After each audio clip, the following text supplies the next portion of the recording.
Jadi gini, dulu ada di Jogja itu namanya Agus Wiyarto. Itu kawan karibnya Gus Dur. Nah, Gus Dur, dia bilang, dicari sama Gus Dur. Mosok. Emang dicari, terus akhirnya saya disuruh berangkat ke Malaka. Ngapain ke Malaka? Ya disuruh, itu tadi yang bagian... Yang orang nggak bisa... Nggak bisa itu. Ini alam lain lah ya, iya, dunia lain. Disuruh ke Pulau Besar. Oke, ngapain di sana? Ya disuruh wiritan. Wiritan. Wiritan. Oleh Gus Dur. Gus Dur. Terus? Ya, tak pikir ditemani, nggak taunya cuman Gus Durnya balik, saya di sana. Di Pulau Besar itu ada makam gede. Ini tunggu dulu, sebelum itu kan Anda waktu itu masih mahasiswa ya? Masih. Nah, terus kemudian waktu ketemu Gus Dur, sama Gus Dur diperintahkan ini, wiritan dulu. Iya, berangkat gitu aja. Anda berangkat. Berangkat. Terus di sana ada di ya, Malaka ini ya? Di Malaka. Oke. Di sana kan ada seorang wali. Nah, ini cerita tentang wali ini kan hanya di NU aja, makanya cerita ini kalau menjadi cerita publik kan jadi lucu juga. Apalagi cerita yang orang nggak percaya wali gitu. Ini kalau di kalangan NU khas, dan itu biasa aja, di situ ada makam wali. Yeah. Namanya Syekh Ismail. Keturunan keempat Syekh Abdul Qadir Al-Jilani di situ. Syekh Abdul Qadir Al-Jilani itu Sultanul Aulia, rajanya para wali. Mungkin dia lo dalam bahasa Mas Andi santo lah ya. Oke. Iya. Nah ini kan sesuatu yang hari ini memang menjadi sangat rumit ketika dibicarakan.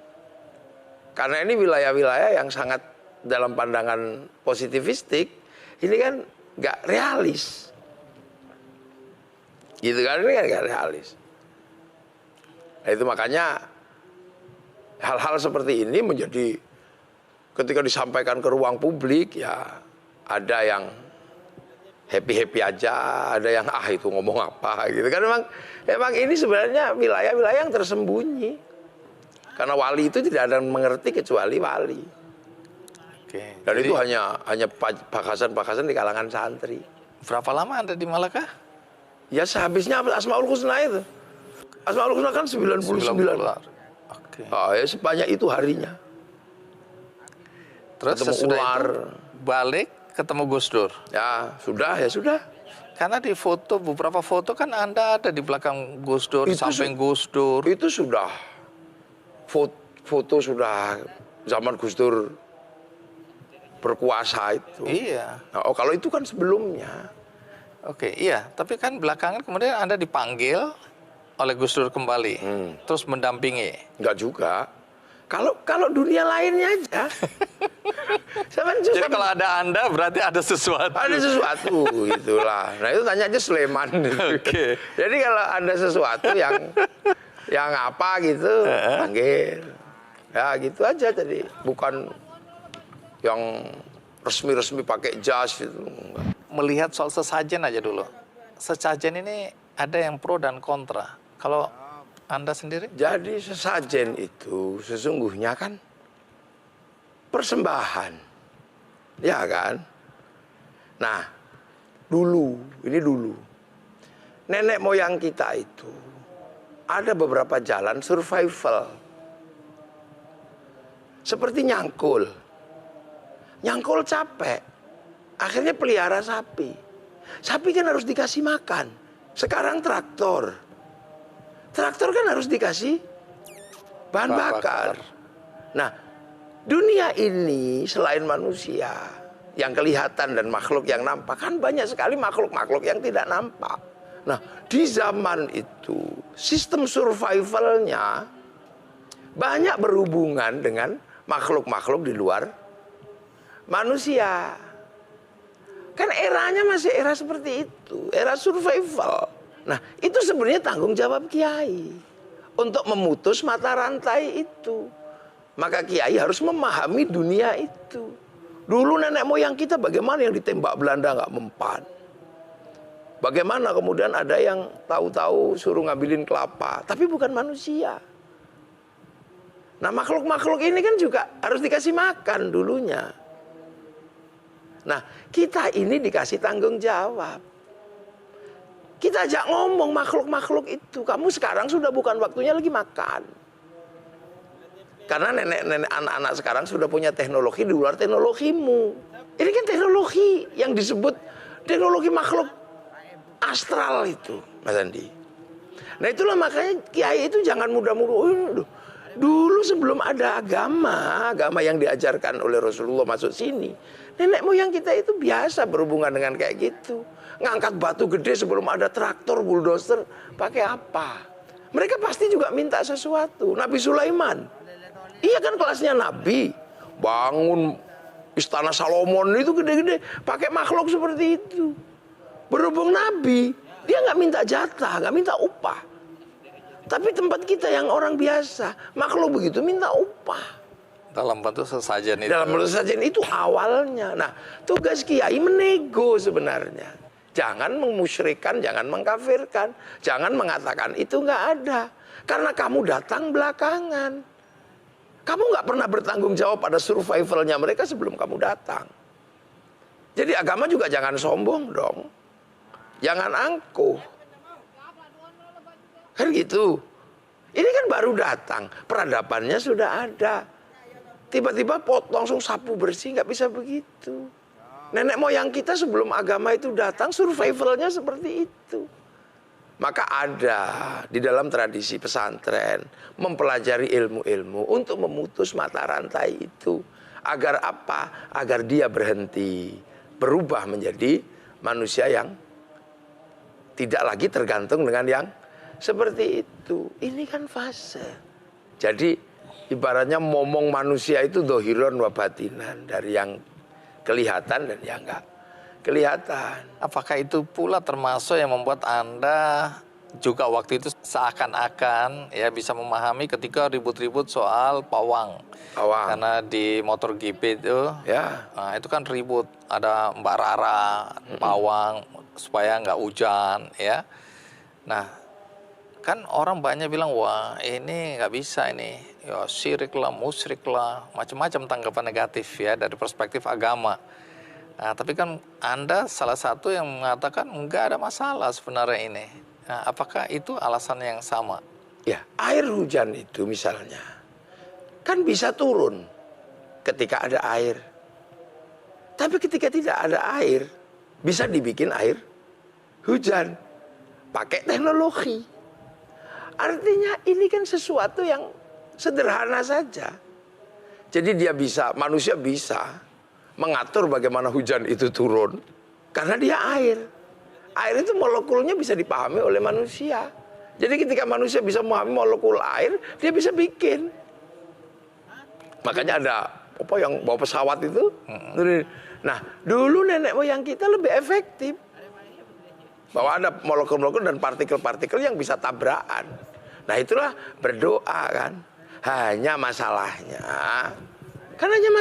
ketika motor GP di tidak ada kiai yang datang, udah deh biar saya aja yang berdoa, biar gak hujan, kan gak ada yang begitu. Akhirnya panitianya nyarinya yang pawang hujan. Coba tiba-tiba kalau ada ustadznya yang datang, ya sudah, kamu ini.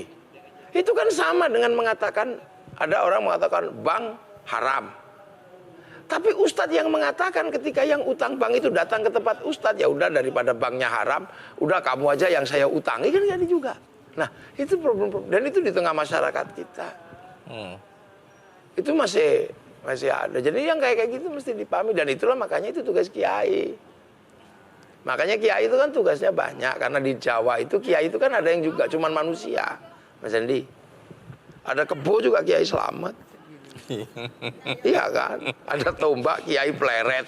Jadi makanya multidimensi ini disematkan kepada seorang ulama yang dalam bahasa Jawa disebut kiai, agar bisa mewakili mata rantai ini seperti apa. Mata rantainya tombak kiai pleret, mata rantainya tombak kebo kiai selamat, mata rantainya kiai haji.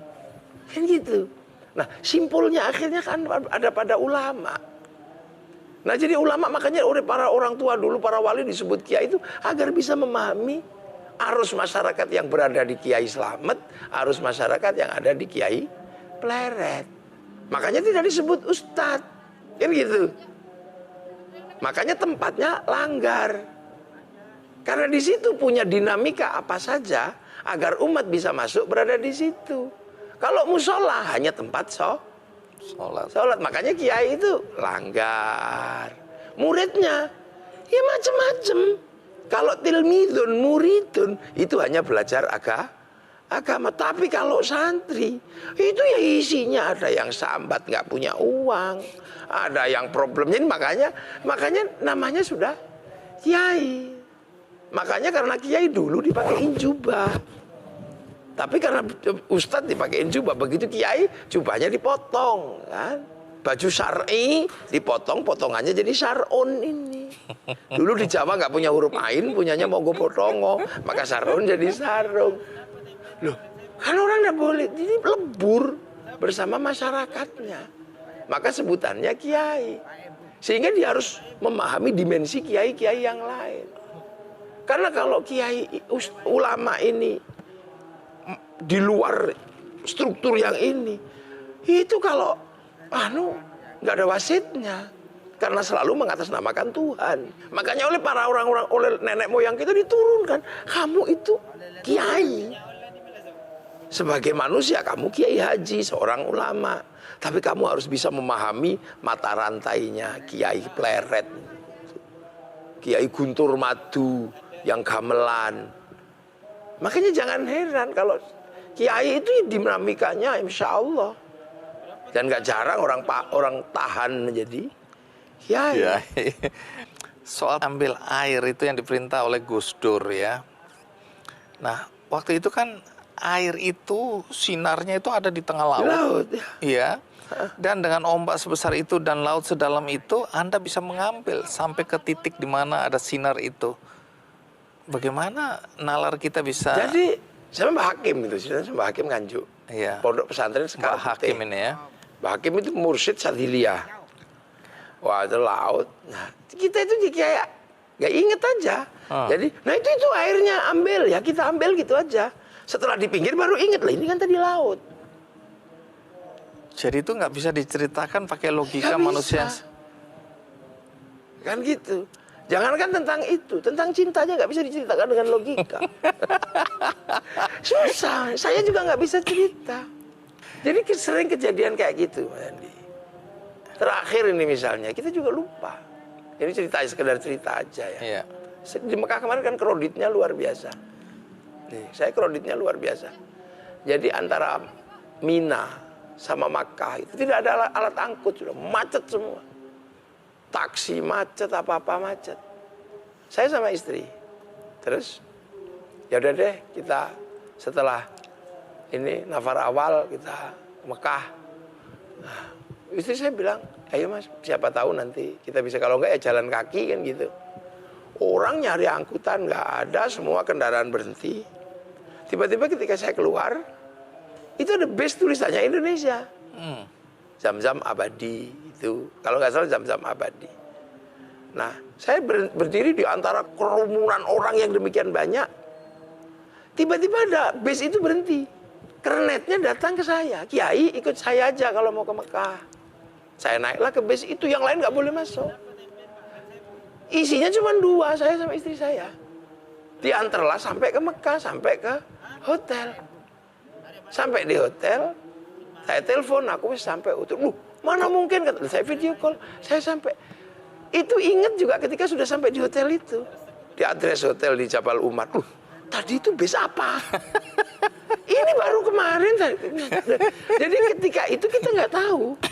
Kita sadar setelahnya. Setelahnya, loh itu base apa tadi? Oke, menarik ya. Ini pengalaman spiritual ya. Sesuatu yang mungkin secara logika sulit diterima akal sehat lah ya. Logika sederhana kita nggak mudeng gitu loh, nggak bisa memahami ya. Termasuk waktu Gus Dur, detik-detik Gus Dur mau dilengserkan itu. Ketika, wah tentara, panser, tank, mulai itu. Nah semua orang cerita, tapi saya nggak tahu ini benar atau tidak. Saya selalu menganggapnya ini hoax. Nggak tahu tuh yang saya angkat itu panser apa ada yang bilang Anda angkat dengan tangan kiri aja panser itu. Nah itu yang saya angkat digeser supaya apa? Nggak tahu arahnya meriamnya itu mengarah kemana. Saya bisa cerita nggak apa yang terjadi? Jadi gini, Bang Andi ya. Dulu waktu Gus Dur mau dijatuhkan, semua kan pengen terlibat. Membela pengen Gus Dur. terlibat, bela Gus Dur. Oke. Tapi kan problemnya beda. Gus Dur ini problem parlementarian. Yang datang ini ekstra parlementer. Jadi bulat aja di sekitar gedung itu. Tapi Anda sadar nggak waktu ngangkat Panser itu? Ya nggak tahu gini terus tiba-tiba gini, nggak tahu itu yang saya angkat itu Panser apa enggak. Tapi kata orang-orang sih Panser. Tujuannya apa waktu itu Anda ngangkat itu? Agar tidak kenabrak ini kan. Orang kan udah capek. Beberapa bulan nggak tidur semua terlentang. Saya khawatirnya kalau Panser ini jalan terus, ini clear kan pembersihan. Itu kan pembersihan di sekitar istana. Jadi semua yang sudah ini harus bersih. Sementara Gus Dur dengan beberapa ulama membuat orang memang tidak boleh lagi di sekitar istana. Karena Gus Dur tiba-tiba dengan beberapa kiai membuat surat pindah. Gus Dur ini kan dibikinkan surat pindah oleh RT RW untuk pindah kembali ke Ciganjur. Artinya kalau orang mau bela Gus Dur, itu ya belalah ke Ciganjur. Sehingga apa? Sehingga tidak terjadi keributan di istana. Karena Gus Dur sudah bukan presiden, sudah warga Ciganjur. Tapi kan orang nggak bisa terima, Bang Andi. Nah orang nggak terima ini nggak ngerti mau apa. Pokoknya taunya Gus Dur harus tetap jadi presiden. Para pendekar, para apa yang pulang datang ke situ sudah pamit istrinya, udah pamit mati, pamit apa. Sementara Gus Dur enak saja, ya sudah gitu aja kok repot kan. Ini nanti yang di luar ini kan banyak pas orang-orang yang sudah bahwa yang namanya bela kiainya masuk surga gitu itu udah tidur. Nah di saat pembersihan itulah mungkin itu. Anda menghindari orang kegilas atau orang celaka gara-gara Panser. Jadi kesedihan kita tentang jatuhnya Gus Dur itu sudah lebih berat daripada mengingat sesuatu di luar itu. Jadi orang memang sedih, semua itu nangis semua. Jadi hari-hari memang jadi sedihnya luar biasa.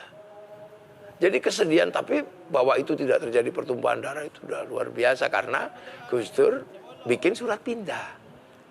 Jadi secara fikih akhirnya kalau mau membela Gus Dur haram kalau di istana karena Gus Dur sudah pindah ke Ciganjur. Dalam wawancara saya dengan Gus Dur hari-hari itu memang dia cerita, artinya dia bilang kalau dia nggak mencegah waktu itu pertumpahan darah luar biasa. Karena yang dari berbagai pelosok terutama Jawa Timur mau datang semua itu.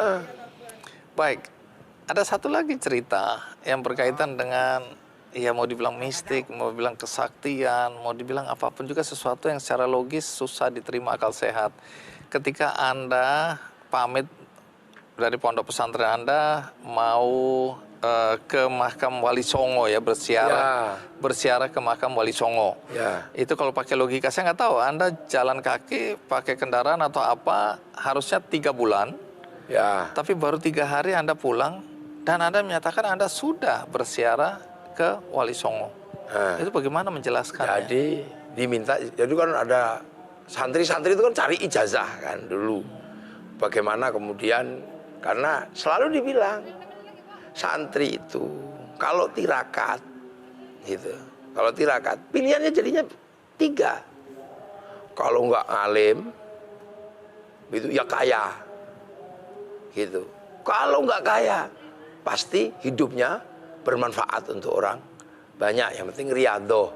Saya carilah itu katanya ziarah Wali Songo jalan kaki. Iya, nggih Kyai. Ya sudahlah kita berangkat jalan kaki. Tapi namanya usia segitu kan terus di tengah jalan itu ke kiri ke Ngampel. Jadi kan ke Ngampel dulu. Di Ngampel. Nah, setelah itu capek kan. Perjalanan dari Gresik ke Ngampel itu berapa hari sambil jalan kaki. Saya kan pengen mau naik bis. Naik ke kondektur. Kondekturnya bilang, apa kalau topom piling itu? Hah? Nah, orang minta naik bis aja mestinya kan. Akhirnya ini nggak masuk akal. Akhirnya sampai takut saya. Akhirnya sudah nggak naik bis. Ziarah. Terus ke beberapa wali. Mau naik bis. Dimarahi lagi, dibuang ke got saya. Itu pelajaran saya waktu itu. Akhirnya ya mau nggak mau jalan kaki. Anda ingat persis. Ingat sebenarnya. itu lama, capek, lelah, putus asa. Nah, ternyata itu cuma 3 hari. Nah itu kata yang ketika sampai kembali ke pondok. Iya. Kembali ke pondok. Loh, 3 hari kemana kok? 3 hari gimana? Loh, mungkin nggak ada itu 3 hari. Pek, gitu. Tapi biasa aja lama-lama. Masa sih? Masa? Tapi bener 3 hari. Ketika saya masuk sekolah, 3 hari absen. Jadi kalau pakai logika nggak mungkin Anda Nggak mungkin. sampai Dan ke disuruh makam Wali ngulangi Songo. juga nggak mau. Itu tidak kemudian di situ bisa terbang, itu yang enggak. Ya capek, ya dimaki-maki orang. Ya normal aja, lelah, putus asa. Makanya kalau misalnya, wah itu berarti perjalanan spiritual, ulangi lagi nggak mau. Dan